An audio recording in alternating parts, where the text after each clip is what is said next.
Olá, como vai você? Eu aqui de novo, na sua companhia. Te peço para ficar com a gente conectado por meia horinha para o nosso bate-papo de sempre aqui na estante. E hoje, como sempre, tem um convidado muitíssimo especial. Muita música, muita história, muitas memórias que brotam de objetos da estante do nosso convidado. Então, fique conectado com a gente, eu volto daqui a pouquinho.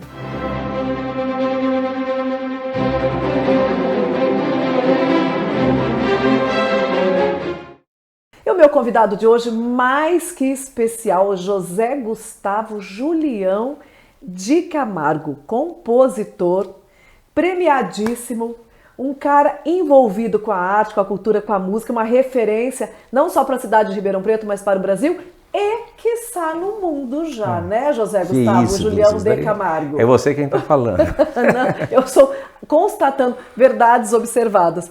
Zé, prazer te receber aqui. O prazer né? é meu, Dulce. E esse Zé, gente, é por conta da amizade mesmo que a gente tem, da intimidade, de compartilhar, né, de uma amizade gostosa e de trabalho juntos já há bastante tempo.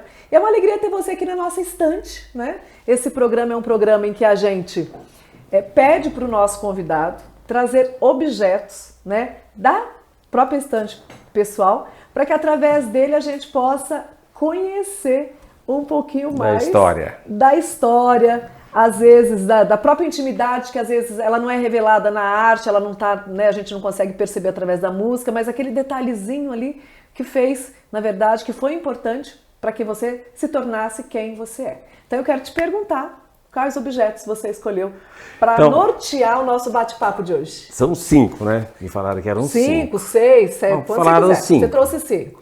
Então eu trouxe uma bolinha. Pode pegar? Pode. Um livro de orquestração, algumas partituras que são composições minhas, um folder que está aqui. Do festival. E o meu instrumento. Que aí eu consigo contar um pouco da história através desses objetos. Então tá bom. Então você vai começar. Você escolhe o objeto a bolinha. Pela bolinha. Uma bolinha de borracha, normal. Uma bolinha de borracha. É o seguinte. Eu, quando era adolescente, sofri um acidente. Andando de skate, eu caí e tive uma fratura exposta nesse braço. Parte daqui saiu para cá. E a orientação médica era cortar o braço fora. Amputar. Olha, tá vendo? E aí o Dr. Fábio Musa, que foi o meu cirurgião, ele falou que, não sei, alguém conduziu ele e ele conseguiu juntar aqueles caquinhos, tudo, no tanto que o braço no tanto que o braço é cheio de pino, de platina, parafuso, é um braço meio biônico. Zé, você tá vendo? Eu nunca soube disso. Sabia? Não, Zé. E um adolescente, eu era nadador, era um atleta, nadava pela recreativa. E imagine um adolescente, acontece um acidente, fiquei muito tempo, 50, a cirurgia demorou um tempão, depois fiquei muito tempo engessado, quer dizer, meu braço ficou pele e osso. E ele tem até questão de movimento, era muito mais restrito, essa coisa toda, né? E esse movimento aqui... A força. Perdeu tudo, mas mesmo o movimento era um pouco débil, assim, entendeu? E aí o fisioterapeuta me deu uma bolinha que eu tinha que ficar fazendo isso. Uma bolinha rígida, tá vendo? Até trouxe. Não aquelas tinha aquela molinha e tem essa que é mais dura. Que tem que fazer mais força, porque eu tinha que recuperar todo o tônus muscular desse gesto de fazer isso. E aí é um troço chato ficar fazendo isso. Ainda mais com a constância que você teve que ficar fazendo. Né? Aí eu falei pro meu pai, eu falei assim, olha, é chata essa bolinha, mas o que você quer fazer? Eu falei, um violão pode me ajudar. Você não tinha ainda Jamais, não sabia nada. Pensado, não sabia nada de violão? Nada. Então eu sou músico por acidente. Quando eu falo, ninguém me entende. Ou você faz música e tal, desde que eu falei, não, eu sou músico por acidente. Foi um acidente que me levou para minha carreira. E nem composição, nada, você nunca tinha nada. Você não tinha nem desafiado uma folha em branco para isso. Não sabia nem ler, era nadador, atleta. Você tinha quantos anos? 15, 16? É. E por que te ocorreu a história do violão? Não, por causa desse gesto aqui. E aí o gesto... Aí você via assim na televisão, as coisas, colegas que tocavam violão e tal, mas não me interessava. Eu achei que podia ser mais divertido do que ficar apertando uma bolinha. Claro. E o violão, pelo menos, eu não sei, eu achei que pudesse ser divertido. Porque você iria para além, como você foi, do movimento. Aí eu usava a bolinha, mas que aí eu tinha que ficar treinando o violão, então ficava... mas assim, e música entrou na minha vida. Nesse acidente, ela só encontrou esse caminho. O caminho de um acidente. E aí, então por isso que eu escolhi esse objeto para começar, porque é assim que começou minha vida musical. Porque tem gente que começa desde pequenininho, a família. Na minha família, ninguém. E depois, muito mais tarde, eu vim descobrir que a minha avó paterna tocava piano de ouvido em cinema mudo, mas vim descobrir muito depois, né? Mas você não viveu, não vi ela, não conversei nada sobre isso. Né? Claro, minha avó, a gente tinha muita proximidade, a gente sempre estava visitando os avós, mas a questão da música foi... O início, essa bolinha de borracha. Dessa bolinha você já foi pro violão. Comecei com violão. E aí, é claro, imagine, meu pai esperava que eu fizesse medicina. No entanto, que ele sonhava, o sonho dele... Médico? Não, meu pai era empresário. E ele era de profissão, primeiro ele era professor de educação física. E professor de educação física, depois ele se tornou empresário. E claro, ele falava que ele escolheu para os filhos, né? Somos 4 filhos, um médico, um engenheiro, advogado. E aí, para mim, isso era medicina, ele adoraria que eu trabalhasse na USP. Tá bom. Eu trabalho na USP, mas um deles foi, né? Você não é médico. Mas imagine quando eu chego num belo dia, no jantar, porque aí eu comecei a estudar violão, eu comecei a se interessar, sempre fui um moleque curioso e tal. Então eu vim descobrir que tinha essas bolinhas, que a música tinha mais coisas e tal, né? Então eu fui, aí depois no colégio também, negócio de festival da canção, comecei a entrar. Foi se envolvendo. Se envolvendo, querendo fazer minhas músicas, aí começou essa coisa, nascer dessa vontade de compor, né? E participei de festivais, essa coisa toda, né? E aí até meu professor, o Mário Nakarato, de solfejo, né? Falou que para eu melhorar eu teria que entrar num coral, aí eu entrei. Também? Entrei num coral para poder ler, fui forte. Sim. Aí depois também, aí eu fui ter aula preparatória para vestibular com a Cristina Emboaba. E acabou casando com a professora, esposa, mãe dos meus filhos. Bom, então foi tudo assim. Você casou com a professora, literalmente. Literalmente. Né? Casou com a professora. Aí Mas imagine você chegar em casa, um belo dia, eu me lembro como se fosse hoje, eu chegar, pai, já sei que é você. Ele falou, bom, vai ser médico. Eu falei assim, eu vou ser maestra, vou fazer música. Imagine a revolução que deu. Né? Imagina. E aí eu também fiquei assustado, não com a reação e nem com, não é medo, mas nem nada. Mas com a decisão, assim. Com a decisão, eu falei assim, mas peraí, eu sempre fui um ponderado assim de a razão, né? Sempre teve essa coisa, não, se meu pai está falando, eu preciso ouvir, né? E aí eu fui fazer aqui na USP aquele teste de vocacional, né? Fiz e tal, e não deu biológica, não, deu humanidades, né? Artes, essa coisa. E meu pai gostava muito de engenharia, de arquitetura, então eu resolvi fazer arquitetura porque eu estava também inseguro. Você teve um período de fiz arquitetura também. Que eu chamava de arquitetura. Aí eu fui fazer arquitetura, eu fazia em Campinas, na PUC, e eu ficava encanando aula para ouvir ensaio da Orquestra Sinfônica. Aí eu fiz 3, 4 meses, eu falei, não tá certo, meu pai pagando escola, não tá justo, né? Então eu voltei para casa, para Ribeirão, conversei com ele, que não era justo, e que eu falei assim, bom, eu tranco a matrícula, e presto. Aí eu expliquei para ele como era que o vestibular de música, que aí eu já estava bem mais informado, porque tem o teste de aptidão, não é simplesmente, tem que fazer o vestibular. Uma prova prática, né? Você tem uma prova de música, mas tem o vestibular, mas tem a prova de música. Então aí eu consegui convencê-lo, eu sempre fui bom de prosa. E meu pai, aí ele falou assim, não, tá bom, então tranca, vai, se der errado você volta. Não tá bom. Sim. Mas aí logo ele morreu, teve um infarto agudo no miocárdio, então ele não viu essa minha vitória, né? Sua vitória, sua Porque eu falo até hoje, né, para as pessoas, música e tal, o talento e tal, para mim pro meu caso, se for talento é 1%, porque 99% é tormenta. Não, é sério, eu achei que eu podia... Tudo, né, Zé? Eu achei quando jovem que eu poderia fazer qualquer coisa, inclusive medicina, engenharia e tal, mas música não. Música é difícil. Então é isso que me desafiou. Como comecei tarde, tinha um desafio muito grande com a linguagem. Era uma coisa que ainda é muito difícil, eu tenho que estudar sempre muito e tal. Né? Porque tem gente que começa novinho e é uma segunda natureza. No meu caso, não. É um acidente. Então eu tenho que sempre está muito atento, estudando muito e tal. Bom, então esse foi o primeiro objeto.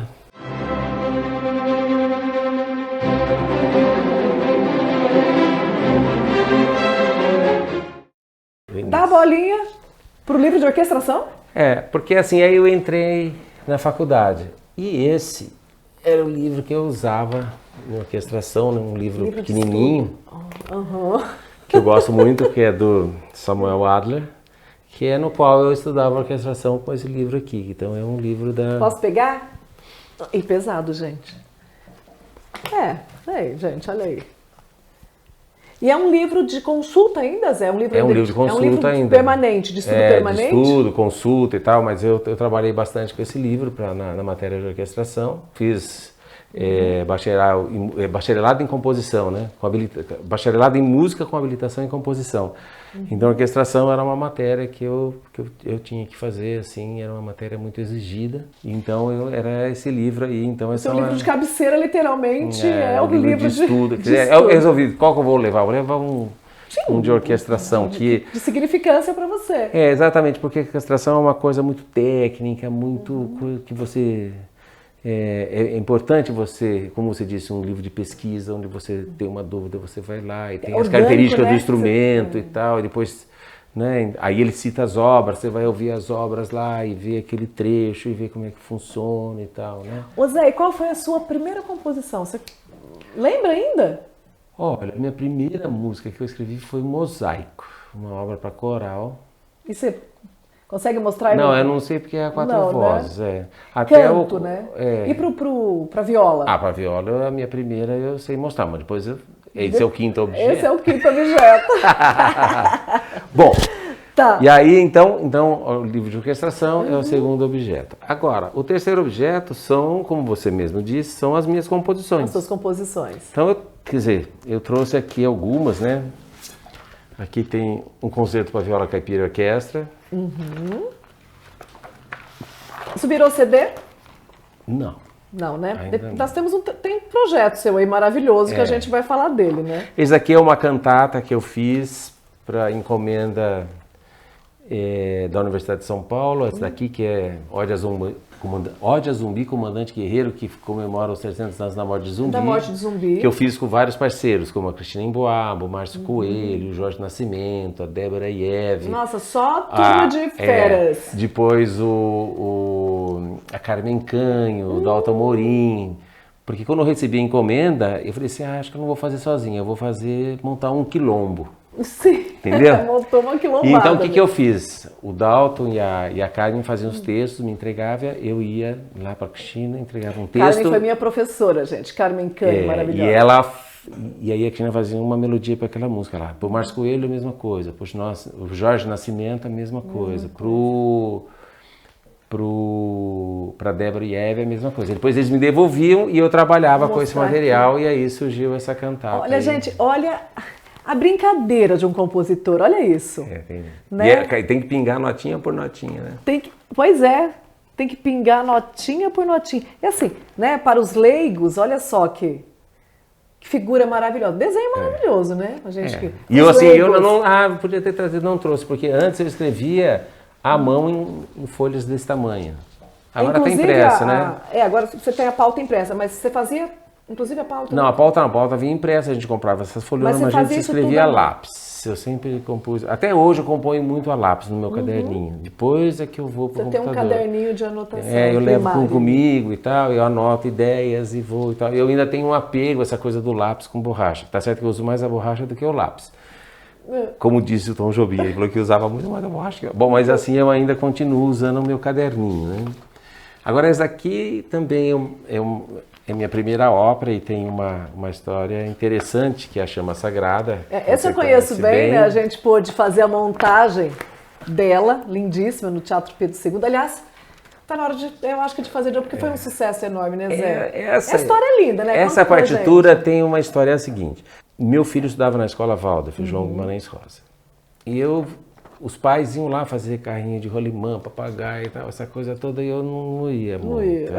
Aí a professora Inês, me chamou lá e falou assim, mas você é um pai ausente, você precisa participar da formação. Eu falei, não, eu acho que você está certa, mas não tenho muito interesse em fazer essas coisas. E o Fernando era novinho, seu filho Fernando era novinho, estava acho que no 6º ano. Tchutchuco de tudo. E aí falou, mas o que você sabe fazer? Eu falei, eu sei pingar um pouco de bolinha. Faço música. Faço música. Ela falou, então tá bom. Então eu vou te passar um texto da idade do seu filho, que é para a classe do seu filho do 6º ano, que é da Selma Lagerlof. E foi passar um texto e você escreve eu falei assim, então eu vou fazer uma ópera para a classe. E assim que nasceu a Chama Sagrada. Fiz uma ópera para a classe do meu filho, que foi apresentada. Baseado no texto dela. Uma sueca, ela foi a primeira mulher a ganhar um prêmio de literatura. E era o texto que eles estavam trabalhando naquele momento. Então ela me passou o texto, eu peguei e fiz a música.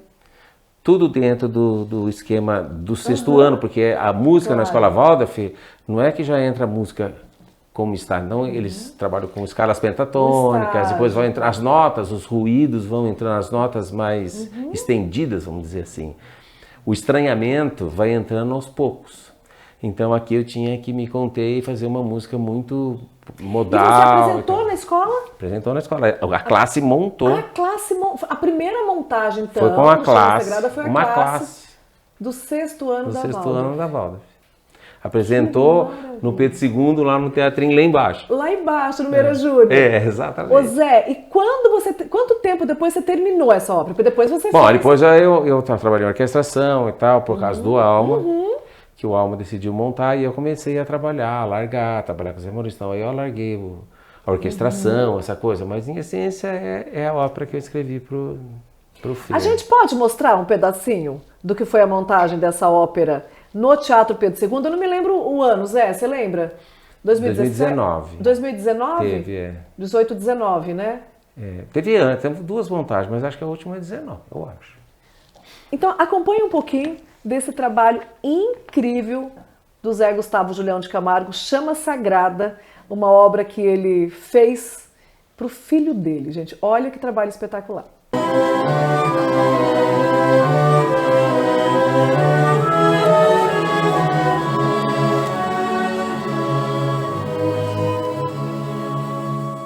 Essa viagem não vai me assustar, com pouco de esforço eu hei de chegar, com o ouro que tenho lá na beira do mar, acharei um navio que me queira levar. Lindo, né? Dá vontade de montar de novo essa obra. Vamos montar de novo. Tá? Vamos. Agora a outra, eu não vou trazer, porque essa é a Ópera do Café, com poema do Mário de Andrade. Que eu fiz, se eu trouxesse aqui, é um calhamaço. Um calhamaço, né? De papel, porque é uma ópera de quase 2 horas, né? Tem mais de 2 horas. E então você imagine, né? Ela já foi montada, essa já? Ela foi montada uma vez em 2007. Mas essa ópera, acho que na década de 80, o Kohreuter, outro compositor, um compositor alemão importante aqui no Brasil, ele escreveu, mas ele não seguiu o projeto Mário de Andrade, porque a Ópera Café é uma ópera coral, não tem nenhum personagem só. Não tem. É conjunto. Só coral. O Mário de Andrade disse que é uma ópera coral. Depois teve uma montagem agora, acho que é Felipe Coelho, teve agora no Teatro Municipal. Quantos atos é? É 3 atos. 3 atos. E aí teve uma montagem agora, há pouco tempo, mas também eu dei uma olhada, também não seguiu assim, as diretrizes do Mário de Andrade, que é fazer uma ópera coral. Então ainda continua que a minha versão, vamos dizer, a minha composição é fiel à ideia do Mário de Andrade. Não tem nenhum personagem solo. Tem um personagem que é a mãe, que mesmo sendo a mãe eu não pus uma solista. Eu peguei e coloquei o naipe feminino. Que maravilha! Entendeu? Então você vai ouvir a ópera, é muito difícil de controlar isso, porque você perde a questão, a função lírica, você fica só com o épico, né? Então, mas enfim. E a Ópera Café foi montada uma vez em 2007, aí eu, claro, todo compositor vai ouvir, depois eu quero mexer, aí mexi. E agora eu tô com a versão... Acabadas, né? Não, mas eu mexo nas minhas coisas, porque eu acredito como compositor... Que vai melhorando. A hora que eu partir para outra, aí não mexe mais, mas enquanto eu tô vivo é minha, eu mexo, né?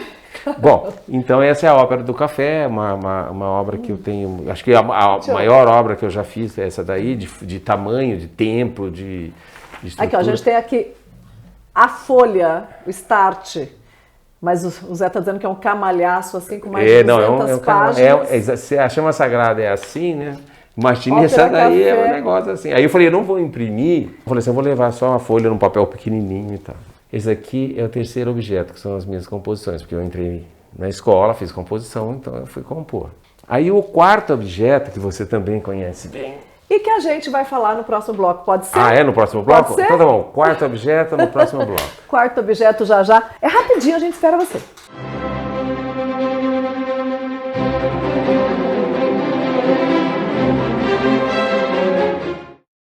O quarto objeto é um folder. É um folder. De um festival extremamente importante para você. Aliás, para nós também, né, Zé? Para mim também, mas você é um dos criadores, né?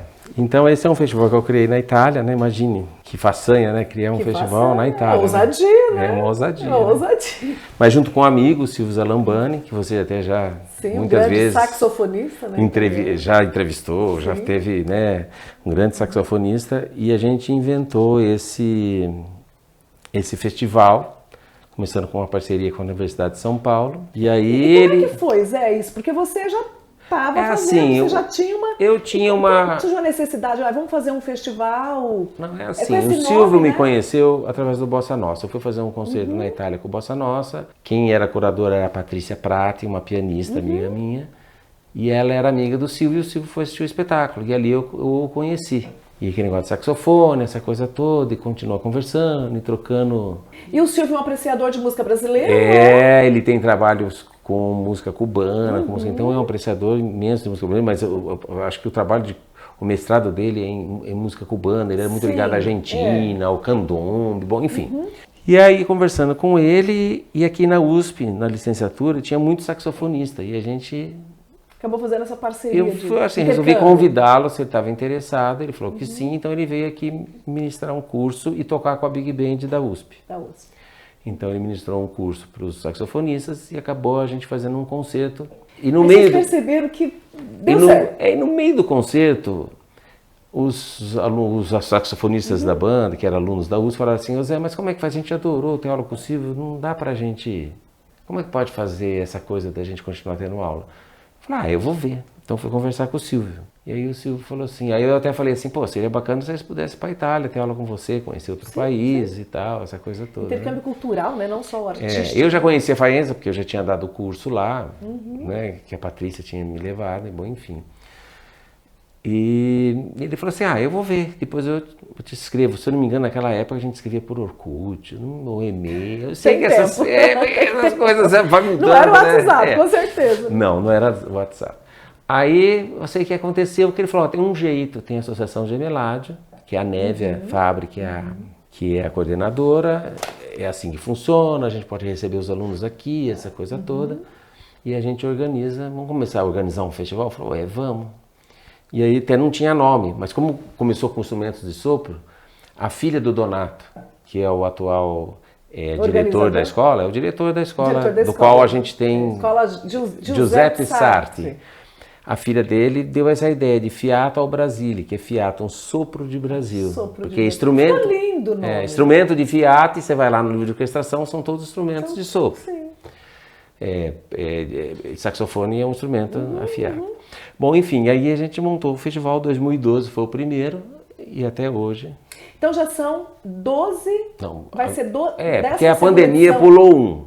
Pulou um. 11ª edição na Itália. 2023. E no Brasil, em parceria com o Alma. Eu já entrevistei aqui o Lucas Galon, que já falou muito bem de você, já falou um pouco do festival. E acho que com a parceria no Brasil com o Alma, a gente está no 5º, 6º. Eu acho que é porque essa coisa de ter pulado. É porque eu me lembro que foi em 2015 que a gente conversou. 2015, quando vocês me convidaram. Aí você falou assim, vamos lá conhecer? Você falou, vamos. Vamos. E fui. Aí até tem uma história engraçada dessa aí. Eu posso falar as histórias engraçadas? Pode contar tudo. Nós fomos dar um passeio, a gente queria ir de Faenza para San Marino. E aí eu pus no GPS e pus o caminho mais curto, não mais rápido. Sim. E aí foi pro meio da montanha. Literalmente se perdeu. E depois o GPS parou de funcionar. Eu falei, eu vou seguir, porque eu sou teimoso, eu não gosto de voltar para trás. Imagina, teimoso.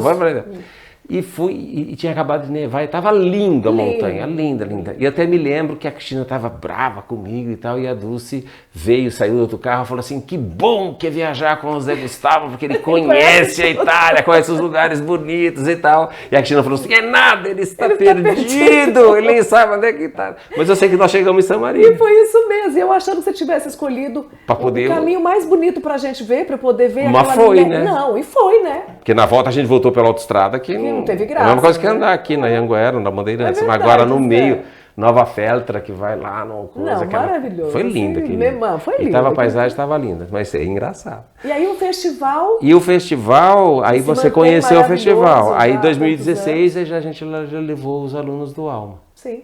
Já foram mais de 50 alunos. Foi foi muita gente. Foi bastante gente. É um festival do meu coração, quer dizer, eu acabei inventando. Menina dos seus olhos aí. Eu gosto muito, né? Não, e assim, e a importância... Tanto nas versões italianas como a daqui. Eu acho que aqui a gente também teve coisas maravilhosas. Maravilhosas. Né? Vamos ver se em 2023 a gente consegue retomar. Vamos retomar, né? Muito feliz. A Itália já está reorganizando para isso. É. E a gente também já está pensando para 2023 a gente trazer esse festival de novo para o Brasil. Eu sou suspeita a falar, né? Então, não, Zé, você está de parabéns, porque realmente... E, aliás, o Fiato trouxe maravilhas para você, para além da música, né, Zé?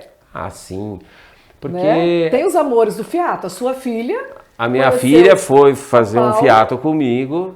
Casou com o italiano. Só que ela ia estudar em Bolonha já. Ela ia fazer o master dela em Bolonha, então ela foi no Fiato comigo e depois no outro ano ela voltaria para Bolonha fazer o master. Mas no Fiato ela conheceu ela conheceu o Giacomo, que é o marido dela, que agora é pai do meu neto. Pai do seu neto. Que é o Tommaso Scheda, que fez 2 anos já. Sim, 2 anos já, gente, o tempo passa. Então, assim, o Fiato acabou entrando na vida muito além do festival, né? Fora as amizades todas, tudo...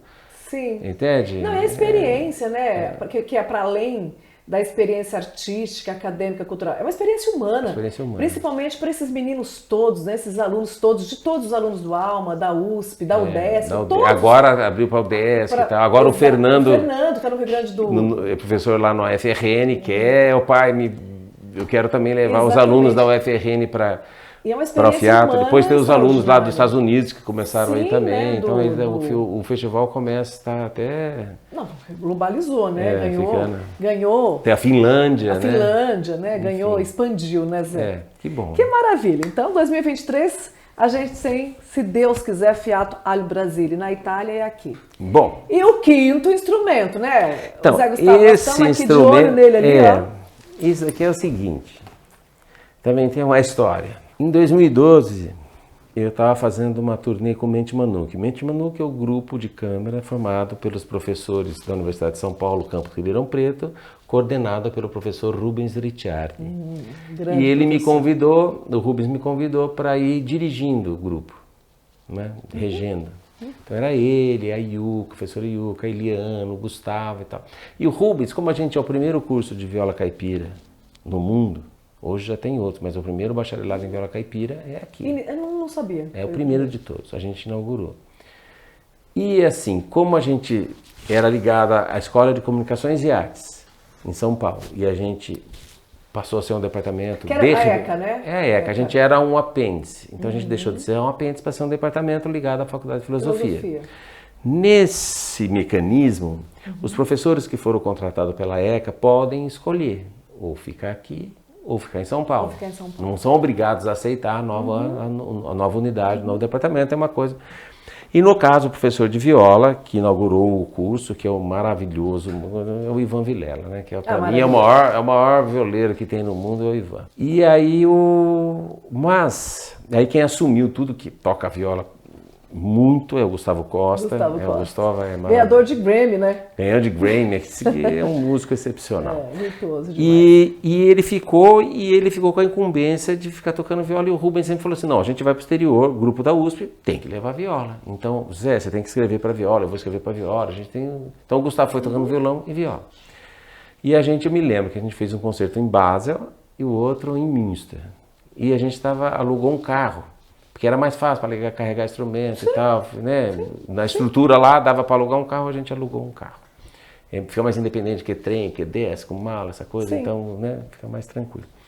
E na viagem de base, eu até Frankfurt, eu fui choramingando com o Gustavo, porque a gente estava no mesmo carro, que eu não toco mais, que eu fico só regendo, que tá cansativo. Foi no lamento.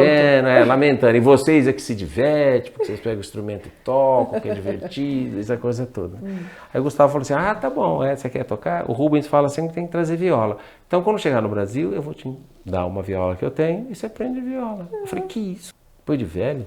Aprender a tocar viola, isso é em 2012, eu tinha 50 anos, nunca tinha tocado na vida. Esse negócio, jamais tinha tocado. Eu falei, não, mas Gustavo, burro velho não aprende, tinha que começar antes, né? Olha você de novo. Olha aí, ó, o acidente. Aí o Gustavo falou, não, você é músico, se vira. Ele falou assim, também se não der certo, você vai, vou te emprestar a viola. Aí chegou aqui no Brasil, ele não esqueceu não, ele levou a viola dele e me deu. E eu comecei a beliscar a viola, e catuca daqui, catuca de lá, catuca daqui, catuca de lá. Eu me apaixonei pelo instrumento. Dizem que não é o sujeito que escolhe a viola, assim, a viola é quem escolhe o instrumento que escolhe o sujeito. O sujeito, né? Então, talvez a viola me escolheu. E aí eu comecei a ficar apaixonado, compondo, escrevendo, até para alargar o repertório, como nós temos um curso, fazendo obras um pouquinho mais, como se diz, desafiadoras, diferentes. Não é nem melhor nem pior, é diferente para você utilizar outras técnicas do que das técnicas que vêm dos saberes tradicionais. Porque eu mesmo aprendi viola não através dos saberes tradicionais, que é o que muita gente aprende, através da folia de reis, tal, que é lindo, né? Os pagodes de viola, é maravilhoso. Mas no meu caso eu aprendi sozinho e com as ferramentas que eu estudei. E entre aspas, velho, né? Mais velho, né? Velho. E aí essa história virou meu instrumento. Seu parceiro. Eu comecei a tocar, comecei a fazer concerto. Eu gravei um álbum que foi lançado em 2021. Sim, maravilhoso. Que está tá em todas as plataformas aí, né? Só colocar o meu nome e chama Revoredo, porque Revoredo é uma música que eu fiz e eu fui convidado pela CCS da USP em 2016 a montar, isso foi 2012, a fazer um programa de rádio. Eu faço, mas só se for de viola caipira instrumental, porque viola acompanhando o cantor já tem bastante. Sim. As duplas e tal, maravilhoso. Eu gosto bastante, mas eu precisava fazer algo nesse segmento de viola caipira instrumental. E aí ele falou, tá bom, no entanto que o programa começou com meia hora, o ouvinte começou a reclamar que estava curto, meu programa tem 1 hora. E ele é de quinta-feira das 17 às 18, do sábado, Rádio USP, do sábado das 8 às 9 e no domingo das 2 às 3 da madrugada, mas ele é um podcast. Então se for lá numa página Jornal da USP, tem um podcast lá, você assiste, ouve a hora que quiser, essa coisa toda, né? Então, e você vai mostrar pra gente não só a viola, mas... E aí eu vou tocar... O que você vai tocar? Isso eu quero saber. Eu vou tocar Revoredo. Lógico, aí. E foi a primeira música que eu fiz. Sério? Tem essas coisas na minha... Um acidente. A importância de uma bolinha. Dar uma bolinha, aquilo deu nisso. Então a gente vai encerrar o nosso programa, porque o nosso tempo já está chegando aí no final. A gente ficaria aqui muito mais tempo com você, José Gustavo.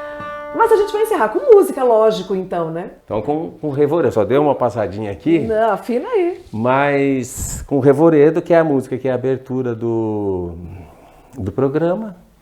A primeira música que eu fiz, então eu escolhi essa para cheio de história. Então, muito obrigada, viu, por você estar aqui com a gente. Uma alegria te receber. E a gente se encontra no próximo programa. Agora para você, Revoredo com José Gustavo.